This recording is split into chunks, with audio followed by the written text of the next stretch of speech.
रेणु रना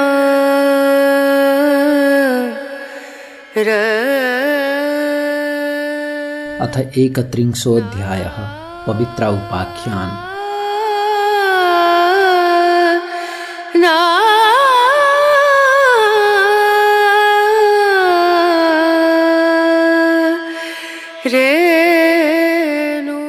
अगस्त्य मुनि सोध्नुहुन्छ, हे कुमारजी, गोमालाई त स्वयं शिवजीको, पार्वतीको, सप्तऋषिको कृपा थियो र स्वस्थानीको व्रतलाई निमित्त मात्र तुल्याएर तिनलाई उनैले राजमाता बनाएको हुन सक्छ। सुलोचनाको पूर्व जन्मको अधुरो तपस्या थियो होला र यस जन्ममा पूरा गरेर सूर्यलोकमा चिरस्थायी बास पाइन् होली। काञ्चन मालिनीको कथा मात्र श्रोताहरूले सुन्न पाए। उनको पुण्य फलबाट उनलाई प्राप्त भएको उसको अवस्थालाई राक्षस बाहेक कुनै पनि जनताले प्रत्यक्ष देख्न पाएनन्। तसर्थ अब यस्तो कथा सुनाइ बक्सियोस् जसले कुनै देवताको अनुग्रह नपाइकन, पूर्वजन्मको अधुरो तपस्याले नधक्क्याइकन, मरेपछि मात्रै पुण्य फल नपाइकन सच्चरित्रतापूर्वक दुखी जीवन बिताइरहेका बेलामा कसैको उपदेशको भरमा स्वस्थानीको व्रत पूजा र त्रिवेणीको मकर स्नान गरेर मात्र त्यस पुण्यका प्रभावले तुरुन्तै यसै लोकमा मकर स्नानको र स्वस्थानीको उद्यापन पूजा गर्दा गर्दै त्यसै ठाउँमा सबका सामु सबैले देख्ने गरी औला दौला सम्पत्ति पाएर यसै लोकमा गर्नासम्म सुखशयल गरेका कोही छन् कि छैनन्? छन् भने त्यस्ताको पनि एउटा कथा सुनाइ बक्सियोस् भन्दा कुमारजी आज्ञा गर्नुहुन्छ। हे अगस्त्य मुनि, आज म प्रयागको त्रिवेणीको मकर स्नान साथै स्वस्थानीको व्रत पूजा, मकरमा गरिने पञ्चरात्र व्रतको विषयमा उहिले यसै कल्पको 27औं चौघडीको त्रेतायुगको दोस्रो चरणमा काम्पिल्य नगरमा घटेको र मैले पनि मुनिहरूका मुखबाट सुनेको यो अति राम्रो कथा तिमीलाई बताउँदछु। ध्यानपूर्वक सुन।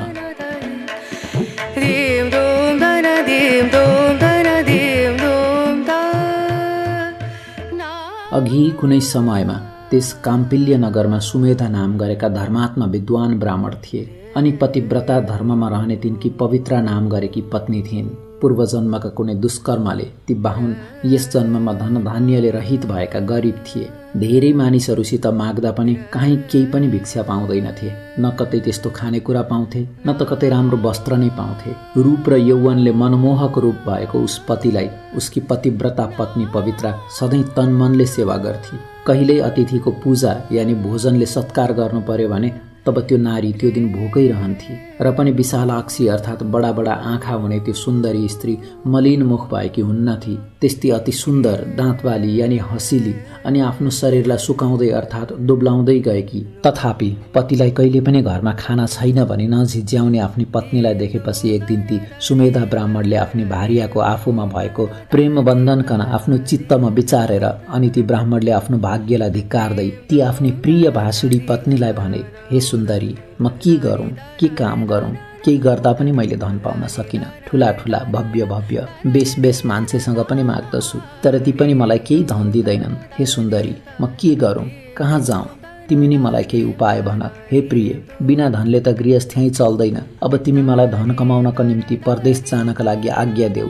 धन कमाउनका लागि म परदेश जान्छु। त्यस देशमा पनि जो होनहार हुनु छ उही नै मिल्दछ, तर उद्यम त गर्नै पर्दछ। उद्यम नगरिकन कुनै पनि कामको पनि सिद्धि हुँदैन। त्यसै कारण बुद्धिमानहरू सधैँभरि कल्याणकारी राम्रो उद्यमको प्रशंसा गर्दछन्। आफ्नो पतिको त्यस्तो कुरा सुनेर आँखाभरि आँसु डबडबाएर विनयले गर्दन केही झुकाएर त्यो बुद्धिमती नारीले हात जोडेर बोलिन्, तपाईँ भन्दा जानकारी यता कोही छैन। तपाईँले नै आज्ञा दिएकी हुनाले अर्थात् सोधिएकी हुनाले म अहिले यहाँ बोलिरहेकी छु। हमेसै आपत्तिमा परेका पनि हितैषी मनुष्यहरूले हितकै कुरा बोल्दछन्। यस पृथ्वी तलमा जहाँ कहीँ गए पनि पहिले दान गरेको नै मिल्दछ। दान नगरिकन त सुनको मेरु पर्वतमा गए पनि केही पाइँदैन। पूर्व जन्ममा जो विद्या दान गरेको छ, पूर्व जन्ममा जो धन दान गरेको छ, पूर्व जन्ममा जो भूमि दान दिइएको छ, यस जन्ममा पनि त्यही नै प्राप्त हुन्छ। विधाता ब्राह्मणले छैटीका दिन निधारमा जो लेखिदिएका छन् त्यही नै जहाँ गए पनि मिल्दछ। के नदिएको वस्तु कहीँ मिल्दछ र? कहीँ गए पनि केही मिल्दैन। हे पतिदेव, पूर्व जन्ममा न मैले न तपाईँले सत्पात्रहरूको हातमा थोरै वा धेरै कति पनि चोखो धन दान दिएका रहेनछौँ, किनकि यो देशमा यानि यस ठाउँमा वा अर्को ठाउँमा जहाँ गए पनि सबै ठाउँमा पहिले दिएको नै पाइन्छ। विश्वेश अर्थात् विश्वका पालक ईश्वरले अन्न मात्र त अर्थात् खाना मात्र त दान नगरेको भए पनि कुनै प्रकारले दिन्छ यानि पुर्याउँछ। त्यसकारण हे पति, तपाईँले पनि मैले पनि यहीँ नै बस्नुपर्छ। हे महामान्य स्वामी, तपाईँ नभइकन त म यहाँ एक क्षण पनि बस्न सक्दिनँ। न आमा, न बाबु, न दाजु, न भाइ, न सासु, न ससुरा, न अरू मानिसहरू, न आफ्नो बन्धु बान्धवहरू, न पूर्ववासीहरू, न छरछिमेकीहरू, ती कोही पनि पति नभएकी नारीलाई सत्कार गर्दैनन् अर्थात् मन पराउँदैनन्। पतिहीन त्यस नारीलाई दुवैले दुर्भागा दुष्ट जस्तो ठान्दछन् र नाना प्रकारका निन्दा गर्दछन्। त्यसकारण यहीँ रहेर जो मिलेको खाइपी सुख सन्तोषपूर्वक विहार गर्नुहोस्। तपाईँको भाग्य अनुसारको प्राप्ति यहीँ भइ नै हाल्छ।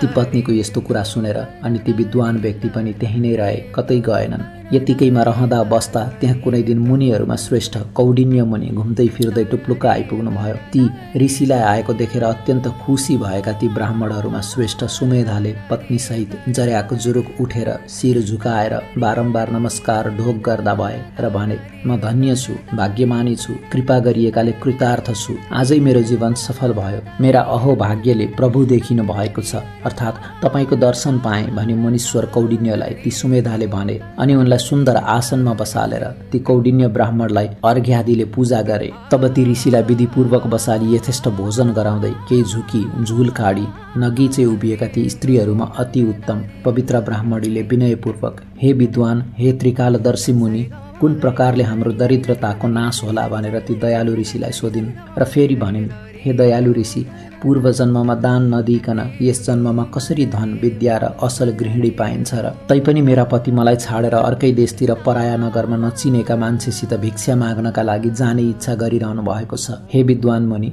मैले उहाँलाई कैयन ठुला ठुला कारणहरू घेरेर राखेकी छु। मैले उहाँलाई पूर्व जन्ममा नदिएको कुनै पनि वस्तु अलिकति पनि यस जन्ममा पाइन्न यस्तो भनेर रोकेकी छु। मेरो अहोभाग्यले हे मुनि श्रेष्ठ आज तपाईँ यहीँ आइपुग्नु भयो। जो सकेको सेवा सत्कार गर्न पाएँ। तपाईँको कृपा भयो भने मेरो दरिद्रता चाँडै नै नाश हुन्छ। यस कुरामा मलाई कति पनि संशय छैन। हे ऋषिवर, कुन उपायले मेरो दरिद्रता निश्चय नै नाश हुन्छ? हे कृपाका सागर मुनीश्वर, यस बारेमा व्रत, तीर्थ, तपस्या, अनुष्ठान, नियम जे गर्नुपर्ने हो मलाई बताइ बक्सियोस्।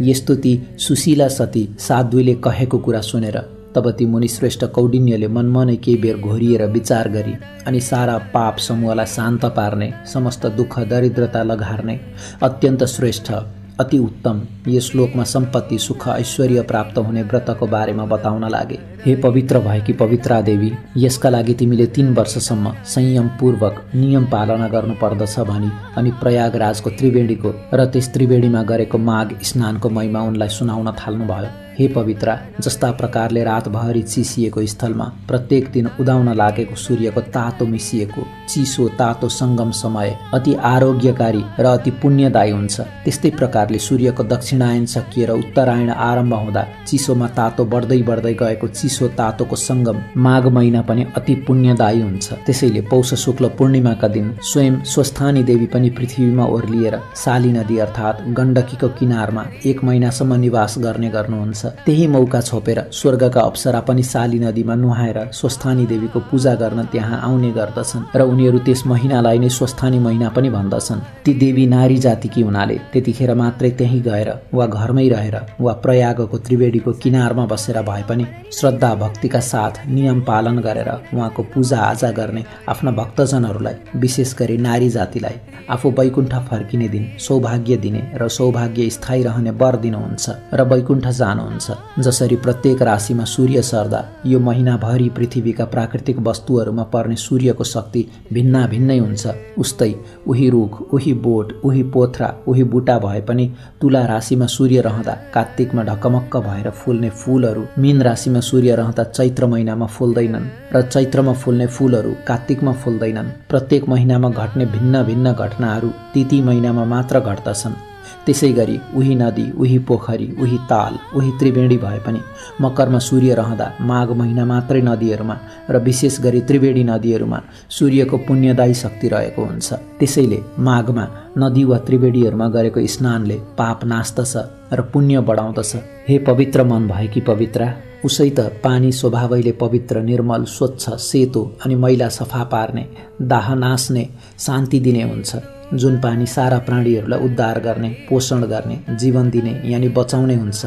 त्यसै उसले सारा वेदमा पानी नै नारायण देवता हुनुहुन्छ भनिन्छ। त्यस्तो नारायण रूप पानीमा विशेष गरेर बगिरहने नदी र अझ त्रिवेणीका जलमा ती सूर्यमा रहेका भयभरका पुण्यदायी शक्तिहरू माघ महिनामा नदीमा जलमा रहने भएकाले त्यस्तो ग्रहहरूमा सूर्य प्रधान छन्, जस्तो नक्षत्रहरूमा चन्द्रमा प्रधान छन्, त्यस्तै सम्पूर्ण शुभ कर्म गर्नका लागि महिनाहरूमा माघ महिना अति श्रेष्ठ छ। मकर राशिमा सूर्य भएको माघ महिनामा छिपछिपे पनि निर्मल जलमा प्रातःकालमा गरिएको स्नानले महापापीहरूलाई पनि स्वर्ग दिलाउँछ। हे पवित्रा, चर अचरले भरिएको तीनै लोकमा यस्तो योग दुर्लभ छ। अशक्त जन पनि यस योगमा केवल 3 दिन भए पनि बहँदो नदीमा नुहाओस्। अशक्त जनले पनि दरिद्रता दूर गर्ने इच्छाले केही न केही दान गरोस्। माघ महिनामा 3 दिन पनि तीर्थमा स्नान गर्नाले धनी जनहरू धेरै बाँच्ने हुन्छन्। मकर राशिमा सूर्य रहेको पुण्य समयमा 5 वा 7 वा दुवै दिन भए पनि गरिएको माघ स्नान शुक्ल पक्षको चन्द्रमा बढ्दै गए चाहिँ फल बढ्दै जाने हुन्छ, किनकि अति पुण्य माघ मास मनुष्यहरूलाई पुण्य दिने हुन्छ। स्नान, दान आदि कर्मले माघका सबै तिथिहरू असल कार्य गर्नका लागि योग्य छन्, किनकि ती कार्य गर्नेहरूलाई तिनले अक्षय स्थान दिलाउँछन्। त्यसकारण आफ्नो कल्याण चाहने व्यक्तिले माघ महिनामा बस्ती बाहिर बहेको जलमा नुहाउने गर्नु। अब म तिमीलाई माघ स्नान गर्ने विधि बताउँदछु। श्रेष्ठ मनुष्यहरूले माघमा व्रत बसेर माघ स्नान गर्नका लागि केही नियमहरूको पालन पनि गर्नुपर्दछ। धेरै फल पाउनका लागि बुद्धिमानले कतिपय खानेकुराहरू पनि छोड्नु पर्दछ। महिनाभरि नै भुइँमा सुत्ने गर्नुपर्दछ। तिल मिलाएको घिउको हवन गर्नुपर्दछ। सनातन वासुदेव भगवानलाई 3 काल यानि प्रातः, मध्याह्न, सायं त्रिकाल पूजा गर्ने गर्नुपर्दछ। भगवान माधवको उद्देश्य गरेर अखण्ड दीपको दान पनि गर्नुपर्दछ। दाउरा, काम्लो, वस्त्र, जुत्ता, कुमकुम, घिउ, तेल, डसना, सिरक, गलैचा, पर्दा र अन्न यी सबै वस्तु पनि हे पवित्रा देवी यथाशक्ति आफ्नो सावगास अनुसार माघमा दान गर्नुपर्दछ। यस्तै नै गरी माघ महिनामा वेद पढेको ब्राह्मणलाई 1 रत्ती भए पनि सुन दान गर्नुपर्दछ। यो दान त समुद्र चाहिँ कहिल्यै ननासिने हुन्छ। माघ महिनामा अर्काले बालेको आगो व्रतीजनले नताप्नु, वेद नपढेकाले दान नलिनु, माघको अन्तमा सावगास अनुसार बाहुनहरूलाई भोजन गराउनु अनि आफ्नो कल्याण चाहने व्यक्तिले तिनलाई दक्षिणा दिनु।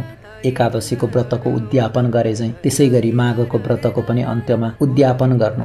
हे पवित्र हृदय भएकी पवित्रा, अक्षय स्वर्गवास चाहने श्रद्धालु व्यक्तिले अनन्त पुण्य पाउनका लागि तथा श्री विष्णु भगवानलाई प्रसन्न पार्नका निमित्त अघि कहिएका कुराहरू अवश्य गर्नुपर्दछ। हे गोविन्द, हे अच्युत, हे माधव, मकरमा सूर्य रहेको माघ महिनामा गरिएको यो स्नानले हे भगवान कहे अनुसारको फल प्रदान गर्नुहोस्। यस्तो मन्त्र उच्चारण गरेर चुपचाप नुहाउने गर्नु अनि एकाग्र चित्तले बारम्बार वासुदेव, हरिकृष्ण, माधवलाई स्मरण गर्नु। नजिक पूर्ण जलाशय नभए जलपूर्ण गाग्रोलाई राति बाहिर खुला वायुमा राखेर घरैमा नुहाए पनि हुन्छ। त्यो त्यस्तो घरको स्नान पनि तीर्थकै स्नान बराबर समस्त इच्छाहरूलाई पूरा गर्नेवाला हुन्छ।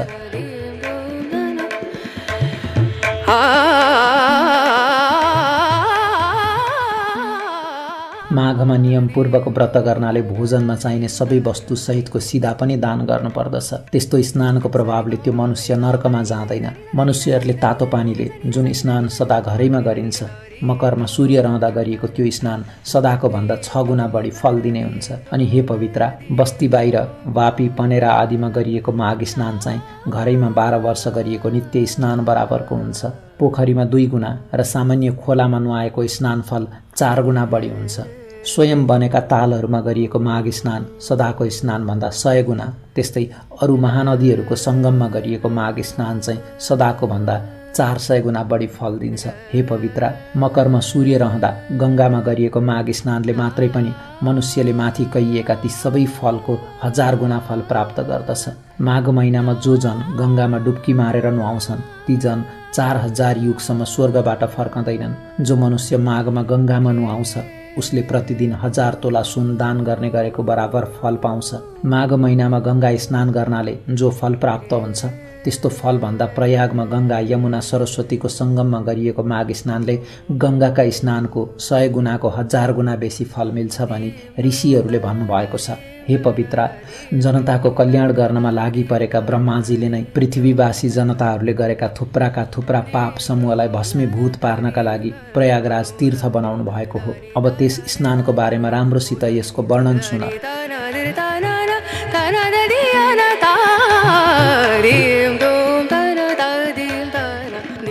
निश्चय नै प्रयागको सेतो कालो मिसिएको जल भएको सङ्गम कन उहिले ब्रह्माजीले पाप रूप पापी पशु मनुष्यहरूको पाप नाश्नका लागि नै बनाउनु भएको थियो। 100 करोड पाप गरेको पापी व्यक्तिले पनि मकरमा सूर्य रहेको माघ महिनामा त्यो गङ्गा यमुनाको सेतो कालो मिश्रित जल भएको प्रयागराजको सङ्गममा नुहायो भने फेरि उसले गर्भवास गर्नु पर्दैन। जुन मनुष्यले 5 प्रकारको महापाप गरेको छ त्यस्तो पञ्चमहापातकीले पनि माघ महिनामा प्रयागको त्रिवेणीमा स्नान गर्यो भने त्यो त्यस्तो जन पनि परमपदमा प्राप्त हुन्छ। जहाँ सेतो कालो जल प्रवाह मिलेको छ उसका मनिबाट सरस्वती नदी पनि मिसिएकी छिन्। त्यस्तो पवित्र त्यो त्रिवेणी सङ्गमकन स्वयं सृष्टिकर्ता ब्रह्माजीले नै बनाएको हो। त्यस त्रिवेणीमा नुहाएर निष्पाप भएका जनहरू तिनको त्यो प्रवाह रूप बाटोबाट सरासर विष्णुलोक जाउन् भनी निर्माण गरिएको हो। हे पवित्रा, विष्णुको माया पार पाइ नसक्नुको छ, देवताहरूले पनि सहजै जित्न नसकिनेछ। यस्तै बलियो ती वैष्णव माया पनि माघमा प्रयागमा आइन् भने खाक भएर डढ्दछिन्। माघ महिनामा प्रयागको त्रिवेणीमा डुबुल्की लाएर नुहायो भने ती नुहाउने व्यक्तिले नै पछि तेजोमय लोकहरूमा अनेकानेक सुखहरू भोगेर अन्तमा भगवानमा लीन हुन्छन्। जो जन मकरमा सूर्य रहेको माघ महिनामा गङ्गा यमुनाको सङ्गममा स्पर्श मात्र पनि गर्छ भने त्यसको पुण्यको बखान गर्न त चित्रगुप्त पनि पुराका पुरा सक्दैनन्। जो मनुष्य मकर राशिमा सूर्य रहेको माघ महिनामा गङ्गा यमुना सरस्वतीको सङ्गममा राम्रोसित नुहाउँछ त्यसको त्यो पुण्यको महिमा बताउन स्वयं ब्रह्माणी पनि समर्थ हुनुहुन्न। 100 वर्षभन्दा पनि बेसी वर्ष निराहार बसेको जो फल छ त्यो फल माघ महिनामा गङ्गा यमुना सरस्वतीको सङ्गम प्रयागमा 3 दिन मात्रै माघमा नुहाउनाले प्राप्त हुन्छ। अनि सूर्य ग्रहणमा कुरुक्षेत्रमा 1000 भरी सुन दान गर्नाले जो पुण्य प्राप्त हुन्छ त्यो फल माघमा प्रयागको त्रिवेणीमा दिनहुँ माघभरि नुहाउनाले नै प्राप्त हुन्छ।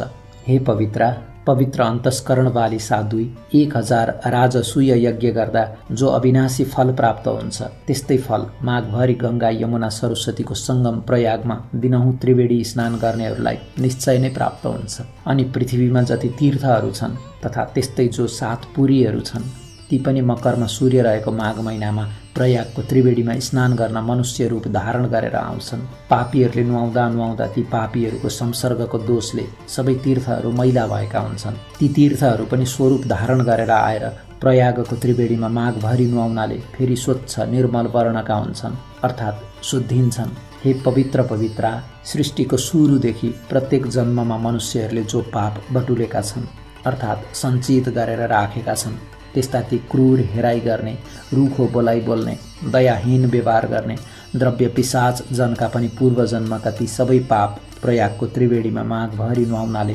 भस्मीभूत हुन्छन्। प्रयागको त्रिवेणीमा माघ महिनामा 3 दिन मात्र नुहाउने मनुष्यको पनि उसले बाणी मन शरीरले जीवनभर गरेको पाप निश्चय नै बिलाउँछ।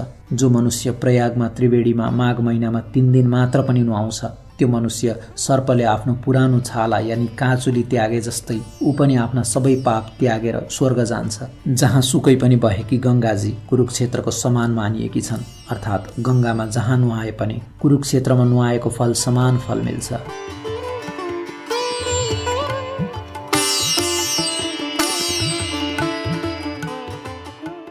जुन ठाउँमा गङ्गाजी विन्ध्य पर्वतमा ठोकिएकी छन् त्यहाँ नुहाउनाले अन्त गङ्गाजी नुहाएको भन्दा 10 गुणा पुण्यदायी हुन्छन्। काशीमा उत्तरवाहिनी गङ्गाजी विन्ध्य सङ्गमकी भन्दा 100 गुणा पुण्यदायी छिन्। काशीकी उत्तरवाहिनी गङ्गा भन्दा गङ्गा यमुना सरस्वतीको सङ्गमकी गङ्गा 100 गुणा अधिक फल दिनेवाली छिन्। पश्चिम वाहिनी ती गङ्गा त अन्तकाको भन्दा 1000 गुणा बेसी फल दिन्छन्। जुन पश्चिम वाहिनी भएको ठाउँको गङ्गाको दर्शन मात्रले पनि ब्रह्म हत्या जस्तो पाप पनि नाश हुन्छ। जो गङ्गाजी यमुनामा मिल्दा पश्चिम वाहिनी भएर मिल्दछिन् त्यो दुर्लभ स्थानको जलमा माघ महिनामा यदि स्नान गर्न पाइयो भने त्यस नुहाउनेका करोडौं करोड पाप पनि बतावत मर्दछन् र त्यसै पानीमा बिलाउँदछन्। हे पवित्रा, त्यो गङ्गा यमुना सरस्वतीको सङ्गम अर्थात् दोभान नै पृथ्वीमा त्रिवेणी नामले प्रसिद्ध छ, जसको जललाई अमृत भनिन्छ। दुर्गतिनाशक भनिन्छ, स्वर्गतिदायक भनिन्छ। त्यस त्रिवेणीमा माघ महिनामा एकछिन मात्र पनि रहन पाउनु देवताहरूलाई पनि दुर्लभ छ।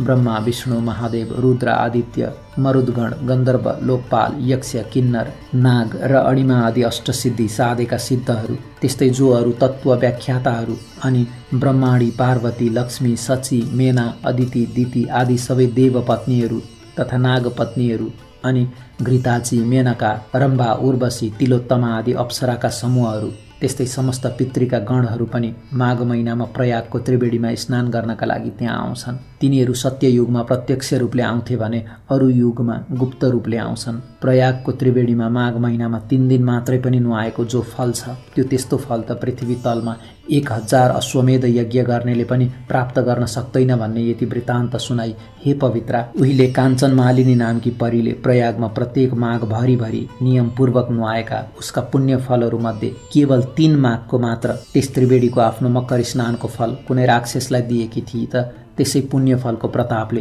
त्यो त्यस्तो उग्र पापी पनि राक्षसत्वबाट मुक्त भएको थियो र देवताको जस्तै दिव्य देह भएको विमानमा चढी स्वर्ग गएको थियो भन्ने काञ्चन मालिनीको लामो कथा पनि सुनाउनु भयो।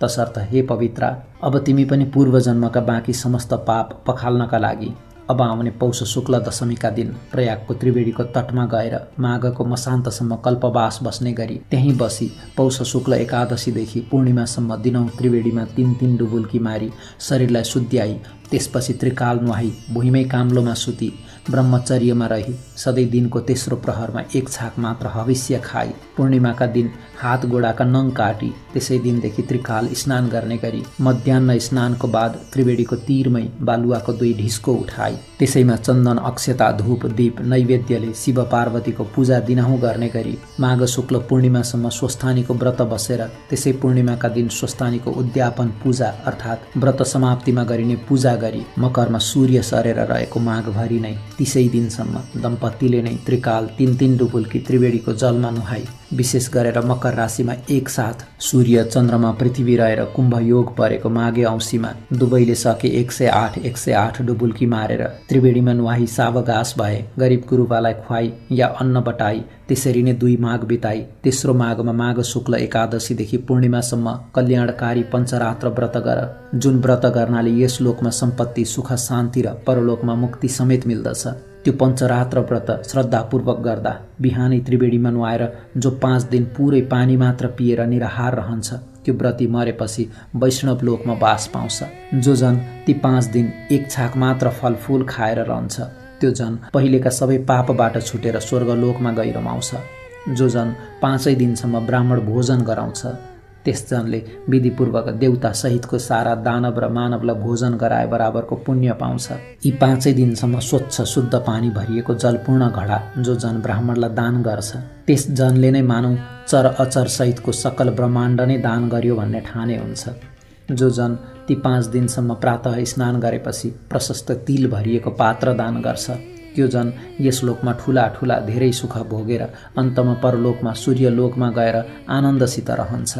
ती 5 दिनसम्म जो जन अटल ब्रह्मचर्य पूर्वक रहन्छ त्यो जन मरेपछि स्वर्गमा गएर स्वर्गका अप्सराहरूका साथमा हर्षपूर्वक रहन पाउँदछ। हे साध्वी, हे सज्जन सुशीला, हे कल्याणी, तिमी पनि आफ्ना पतिका साथ यस्ता प्रकारको विधिपूर्वकको यो व्रत र स्वस्थानी देवीको पूजा गर। अब तिमी यस लोकमा धनधान्यले युक्त भएर अनेक सुख भोग भोगी हे सुव्रते, हे पतिव्रते मरेपछि स्वर्ग जानेछौ।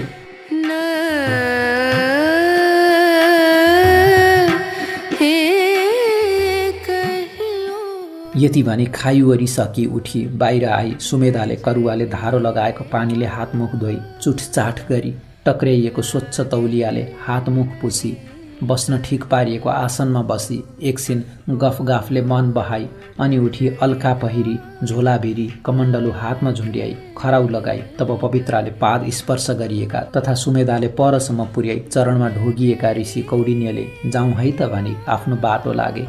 हे अगस्त्य मुनि, तब त्यसरी कौडिन्यले भनिए कि उनले ती कौडिन्यले जसरी जसरी बताउनु भएको थियो त्यसरी नै पौष शुक्ल दशमीदेखि मकरमा सूर्य रहेसम्म प्रयागको त्रिवेणीको तटमा दम्पति साथै भई कल्पवास बसी आफ्ना पतिका साथमा श्रद्धा भक्तिपूर्वक त्यो व्रत पूरा गरिन्। त्यो साल असौजमा मलमास परेकाले फागुन लागेपछि गरेको माघ शुक्ल एकादशीदेखि थालेको पूर्ण उपवास पूर्वकको त्यो पञ्चरात्रे व्रत पूरा भएपछि माघ शुक्ल पूर्णिमाका दिन आफ्ना पतिका साथै रहेकी उनले उही स्वस्थानी देवीको उद्यापन पूजा गरिरहेकै ठाउँमा राजभवनबाट आफूतिर आइरहेको राजाको छोरो युवराजलाई देख्ती भइन्। अनि उहाँ आएको त्यस युवराजले पवित्र दम्पतिलाई भव्य भव्य वस्तुहरूले भरिभराउ भएको नयाँ घर दिएर स्वस्थानी देवीको व्रत पूजा र त्रिवेणीमा गरेको पञ्चरात्र व्रत पूर्वकको 3 वर्षे मकर स्नानको संयुक्त पुण्यले प्रेरणा गरिएको त्यस युवराजले आफ्नै इच्छाले विधिपूर्वक ती दम्पतिलाई लगेर त्यस घरमा बसायो र ती ब्राह्मण सुमेधालाई जीविकाका लागि एउटा गाउँको नजिकै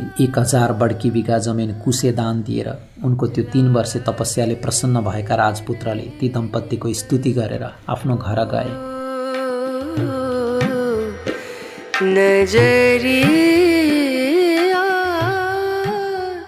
त्यसपछि सुमेधाकी आफ्नी पत्नी पवित्राले गरेका पञ्चरात्रे व्रत पूर्वकको स्वस्थानी देवीको व्रत पूजाका प्रभावले र ती दुवै दम्पतिले मिलेर गरेका त्रिवेणीका ती 30 दिने माघ स्नानका प्रभावले ती सुमेधा दम्पति पहिलेका सारा पापबाट छुटेका र सारा सुखका औला दौला साधनले युक्त भएका छँदा यस लोकमा पति पत्नीका साथमा मिल्ने अनेक सुख भोग भोगेर अन्तमा विष्णुको पुर वैकुण्ठमा ती पति पत्नी दुवै जाँदा भए।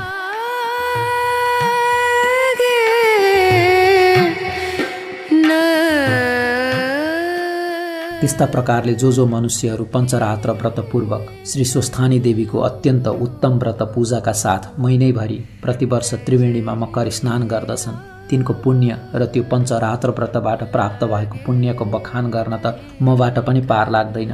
अर्थात् त्यस पुण्यको बखान गर्न म सक्दिनँ। पुष्कर आदि गरिएका तीर्थहरू, त्यस्तै गङ्गा आदि गरिएका पुण्य नदीहरू अनि दुहुनी गाईदान जस्ता मुख्य दानहरू त्यसैले सबै गरी भन्ठाने हुन्छ जसले पञ्चरात्र व्रतको विधिपूर्वक स्वस्थानीको व्रत पूजा गरी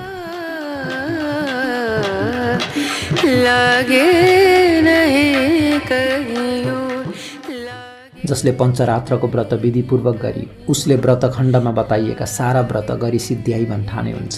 जस्तो 2 खुट्टेहरूमा ब्राह्मण श्रेष्ठ हुन्छ, जस्तो 4 खुट्टेहरूमा गाई श्रेष्ठ हुन्छ, जस्तो देवताहरूमा इन्द्र श्रेष्ठ छन्, त्यसै गरी महिनाहरूमा चान्द्र र सौर दुवै माघ महिना श्रेष्ठ छन्। माघ कृष्ण परेवादेखि माघ शुक्ल पूर्णिमासम्मका तिथिहरूलाई चान्द्र माघ महिना भनिन्छ र मकर राशिमा सूर्य रहेको दिन माघे सङ्क्रान्तिदेखि 30 दिनसम्मको समयलाई सौर माघ महिना भनिन्छ। जुन नर नारीले जन्म पाएर जीवनमा एकपल्ट पनि प्रयागको त्रिवेणीमा गएर विशेष गरी कुम्भयोग परेको माघे औँसीका दिन एकपल्ट पनि मकर स्नान गरेको छैन, त्यस्ता ती जन निश्चय नै जन्मघाती हुन्। त्यस्ता नर नारी र प्रतिवर्ष स्वस्थानीको व्रत पूजा नगर्ने नारीहरू मरेपछि 84 लाख कष्टकारक योनिहरूमा जन्मदै मर्दै गर्दै जन्मनु मर्नुपर्ने फेरोमा भड्किरहन्छन्। त्यसकारण हे अगस्त्य मुनि, लाखौं वर्षसम्म अनेक कष्ट सहेर बल्ल बल्ल पाएको यस मनुष्य जन्ममा त्यो 84 लाखको फेरोबाट छुट्नका लागि नारीहरूले पञ्चरात्रे व्रत सहित श्री स्वस्थानीको व्रत पूजा र नरनारी दुवैले प्रयागको त्रिवेणीमा कल्याणकारी मकर स्नान अवश्य गर्ने गर्नुपर्दछ।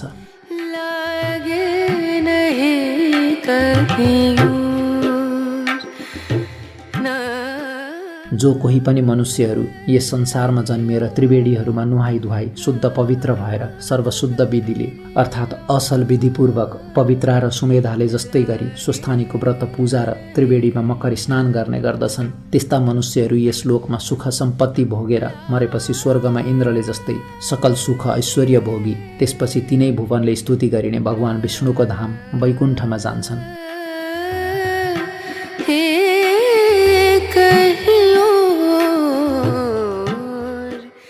इति श्री स्कंद पुराणे केदारखण्डे माघ महात्म्ये कुमार अगस्त्य संवादे श्री स्वस्थानी परमेश्वर्य व्रत कथायां पवित्रा पुण्य फल प्राप्तिर्नाम 31 ओम जय श्री स्वस्थानी माता। आरती पुष्पांजलि। अगस्त्य मुनि शिष्येण तुलसीराम शर्मणा स्नान दानार्चनं प्रोक्तं माघे यत् क्रियते जनैः। इति श्री स्वस्थानी व्रत कथा समाप्ता। कथा सुन्ने सबै श्रोताहरूले नित्य कथा सुनिसकेपछि चन्दन अक्षता फूल लिएर उभिएर हात जोड्नु पर्दछ अनि वक्ता पण्डितले यी श्लोकहरू पढ्नु पर्दछ। उपनयतु मङ्गलम वह सकल जगन्मङ्गलालय श्रीमान दिनकर किरण निबोधित नवनलिन दल निवेक्षण कृष्ण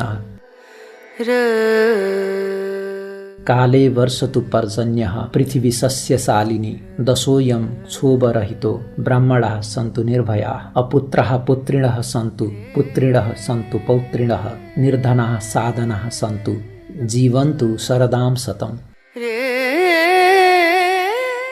तत्रैव गंगा यमुना च तत्र गोदावरी सिन्धु सरस्वती च तीर्थानि सर्वाणि वसन्ति तत्र यत्राच्युतोदार कथा प्रसंगः या कुन्देन्दु तुषारहार धवला या शुभ्र वस्त्रावृता या वीणा वरदण्ड मण्डितकरा या श्वेत पद्मासना या ब्रह्माच्युत शंकर प्रवृत्ति भीर्देवैः सदा वन्दिता सा मां पातु सरस्वती भगवती निःशेष जाड्यापहा। कायेन वाचा मनसेन्द्रियैर्वा बुद्ध्यात्मना वा प्रकृति स्वभावात् करोमि यद्यत् सकलं परस्मै नारायणायेति समर्पयेतत्। श्री स्वस्थानी देव्यार्पणमस्तु। यति भनिसकेर कथा सुन्ने जति समस्त श्रोताहरूले पुस्तकको बासामाथि पुष्पाञ्जली चढाई पुस्तकलाई ढोक गर्नु र आफ्ना मनको इच्छित वरदान माग्नु।